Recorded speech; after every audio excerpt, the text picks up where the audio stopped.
Hi friends, welcome to healthy foodie channel. Macaroni pasta எப்படி செய்கிறதுன்னு பார்க்கலாங்களா? வாங்க பார்க்கலாம். வெங்காயம் நல்லா கட் பண்ணி வச்சுக்கிங்க, தக்காளி கட் பண்ணி வச்சுக்கிங்க. வெங்காயம் குக்கரில் தேவையான அளவு எண்ணெய் ஊற்றிக்கிங்க. எண்ணெய் ஊற்றிட்டு வெங்காயம் போட்டு நல்லா வதக்கிங்க. பச்சை மிளகாய் நான் 1 சேர்த்துருக்கேன். என்னுடைய ஹீட்டான பாடிக்காக நான் 1 சேர்த்துருக்கேன். உங்களுக்கு தேவைப்பட்டுச்சுன்னா 2-3 சேர்த்துக்குங்க. தேவையான அளவு மிளகாத்தூள் போட்டுக்குங்க. நல்லா வதக்கி விடுங்க. தேவையான அளவு மிளகாத்தூள், கரம் மசாலா கொஞ்சம் போட்டுக்குங்க. போட்டு நல்லா வதக்கி விடுங்க.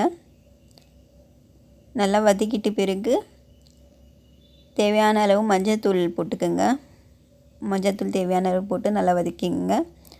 கட் பண்ணி வச்சு தக்காளியை போட்டுக்குங்க. போட்டு நல்லா வதக்கிடுங்க. நல்லா வதக்கி விடுங்க.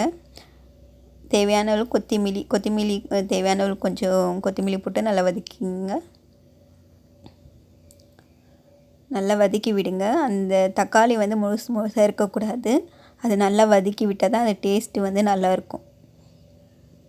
ஸோ நல்லா வதக்கிட்டு பிறகு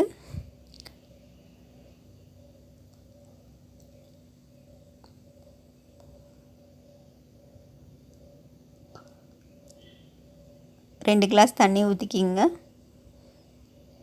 எங்கள் வீட்டில் இருக்கிற பெரிய கிளாஸ்னால் அதில் 2 கிளாஸ் தண்ணி ஊற்றிக்கிறேன். தண்ணி ஊற்றிட்டு நல்லா கிளறி விடுங்க. நல்லா கிண்டி விடுங்க.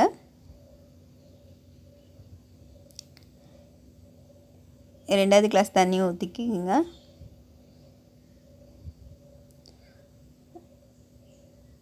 ஸோ அந்த கிளாஸில் நான் தண்ணி ஊற்றிக்கிட்டேன். 2 கப்பு மக்ரூனி எடுத்துக்கோங்க. பாஸ்தா 1 கப் மக்ரூனி போட்டேன். ஸோ அதை நல்லா கிளறுங்க. 2வது கப் மக்ரூனி நான் பாஸ்தா போட்டுக்கிறேன். ஸோ அது நல்லா கிண்டி விடுங்க. நல்லா கிண்டி விட்டுட்டு பிறகு தேவையான அளவு உப்பு நீங்கள் சேர்த்துக்குங்க. குக்கர் மூடி நீங்கள் மூடிடுங்க. 2 விசில் வந்ததும் நீங்கள் அது ஓப்பன் பண்ணி பாருங்கள். சூப்பரான மக்ரூனி பாஸ்தா ரெடி ஆகிடும்.